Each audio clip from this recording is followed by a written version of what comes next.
c'est comme le sujet d'avant, c'était le salut par la défaite.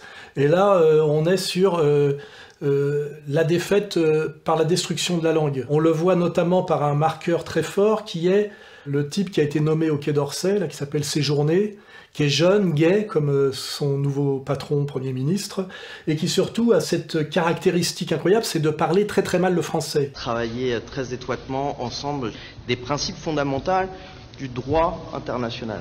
Cette guerre d'agression a de lourds impacts au-delà de l'Europe, et un certain nombre de sang a été versé. Il fait des fautes de français en permanence, alors il dit il ne faut pas se moquer, les dyslexiques. Ben si, je veux dire, le Quai d'Orsay, traditionnellement, est la voix de la France à l'étranger, et je rappelle que jusqu'à il y a peu, la langue diplomatique était la langue française parce qu'elle était considérée par le concert des nations comme la langue la plus subtile et raffinée pour exprimer une position subtile et raffinée en politique et notamment en politique étrangère. Le français du XVIIe et du XVIIIe siècle, tel que les Européens l'ont plébiscité, en tout cas l'ont adopté en grand nombre, c'était non seulement une langue de communication, mais c'était aussi la langue à l'intérieur de laquelle on est parmi les civilisés. On est parmi les gens qui ont qui ont surmonté en quelque sorte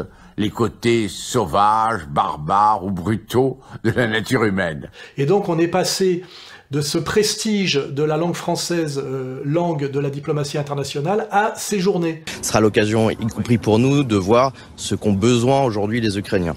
Comme avec Macron et Brigitte, on est une fois de plus la risée du monde avec Séjourné. Il y a un constat, c'est qu'on a un effondrement de tout ce qui symbolise la France au niveau de sa représentation officielle. Et la question qu'il faut se poser, c'est est-ce que c'est, je dirais, un complot ou est-ce que c'est un effondrement du niveau global? C'est ça qu'il faut se poser. Or, c'est sans doute un peu les deux, mais il y a quand même l'idée qu'aujourd'hui, nous sommes représentés par des gens qui veulent à tout prix nous faire disparaître, nous humilier, nier notre réalité historique qui est quand même d'une grande profondeur et glorieuse. Il n'y a d'ailleurs pas une culture française. Il y a une culture en France. Et qu'il va être difficile de descendre plus bas. Là, on voit bien qu'avec le gouvernement Attal, on a atteint, je dirais, pratiquement un plancher. Là où on sera au maximum, c'est le jour où on nommera, par exemple, Sandrine Rousseau première ministre, tu vois, mais on a encore un petit peu de marge, mais on est quand même assez proche de l'effondrement terminal.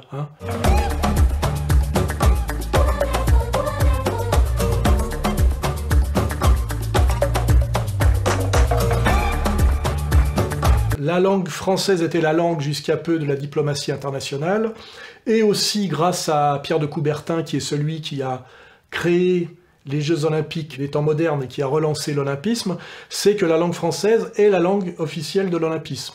Et là, alors que les Jeux Olympiques ont lieu en France, à Paris, organisés par des Français, la danse et la chanson de promotion de ces Jeux Olympiques de Paris, cette chansonnette est en anglais.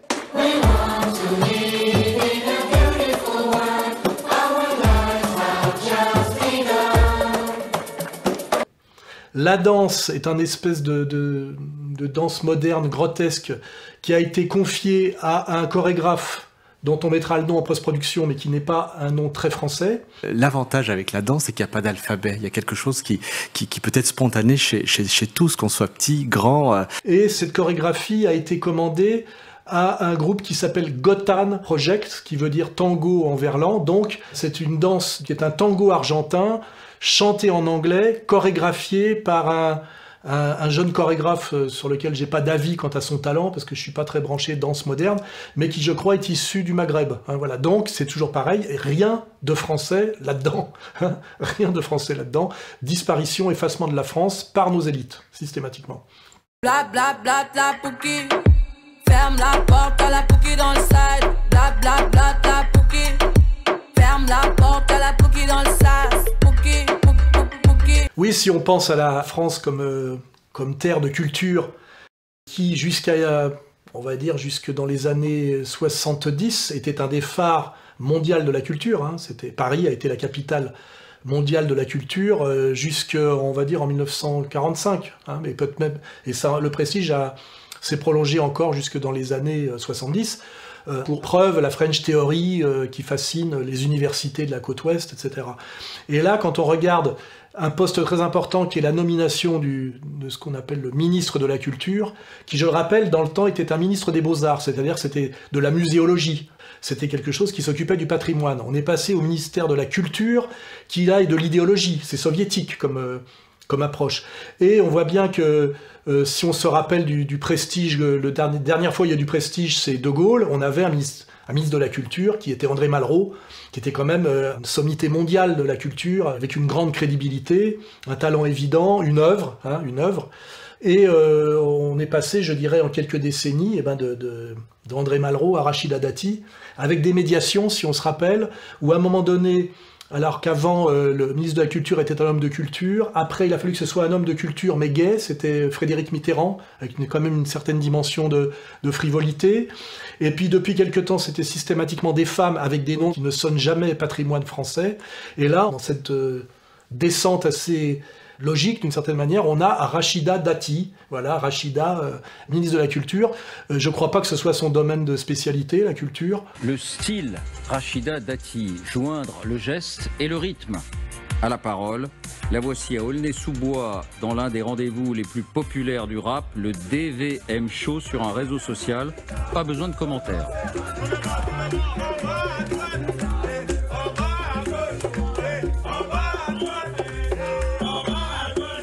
L'idéologie culturelle en France doit systématiquement être confiée à quelqu'un qui est le plus loin de la culture française. Et je rappelle que la culture française, historiquement, est faite par des mâles blancs, par des mâles du terroir. Voilà. Donc ça, c'est un des marqueurs de l'effacement systématique de la France, imposé par, soi-disant, nos élites, qui sont donc des élites parfaitement illégitime. Comme l'a révélé l'Express ce jeudi, Emmanuel Macron aurait convié Aya Nakamura au Palais de l'Élysée le 19 février dernier pour lui proposer de chanter à la cérémonie d'ouverture des JO 2024. Lors de leur entretien, le président aurait interrogé la chanteuse sur ses goûts musicaux. Aya aurait déclaré qu'elle aimait beaucoup Édith Piaf, au plus grand bonheur du chef de l'État qui lui aurait répondu « Eh bien, il faut que le jour J, vous chantiez ce que vous aimez. » Oh, Dja Dja, y'a pas moyen, Dja Dja, je suis pas ta cata, Dja Dja, genre en Katchana baby.